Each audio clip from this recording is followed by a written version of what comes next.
mean, I think investing in Minnesota's infrastructure is really important for our economy. In my opinion, we don't need to do a bonding bill. We did one last year. We seem to get in this pattern of doing them every year. The Minnesota State Legislature reconvenes to pass a bonding bill on March 8th for what many are saying will be a brief session. But will the objectives of the minority caucuses in both houses prolong the session? And do the minority votes even matter?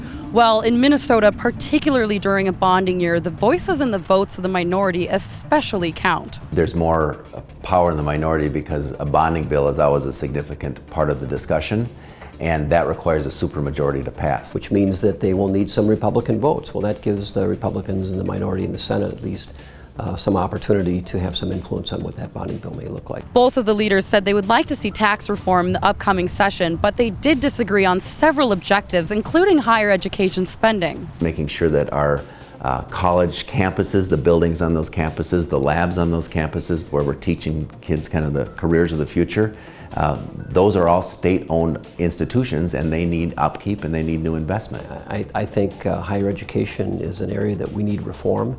I think it has been, frankly, corrupted by the large amount of money that we put into it at the state level. I think it's one of the reasons why higher education is the fastest growing inflationary expense that we have, even faster than healthcare. Senator Han has repeatedly said he would have preferred not to have session this year due to a bonding bill being passed last year as well. But Representative Thiessen has a number of objectives he'd like to see addressed. I think we're going to be pushing forward on some ideas to help out in the workplace, kind of this life-family balance. So things like allowing people when their kid is sick to take time off without fear of getting fired. Both of the minority leaders said they have not heard whether or not a prior special session will be called, but lawmakers will for sure be back in St. Paul on March 8th.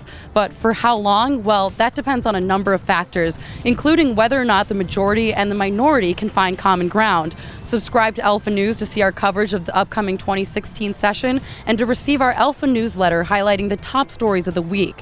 Thank you for joining us. I'm Julia Aaron with Alpha News.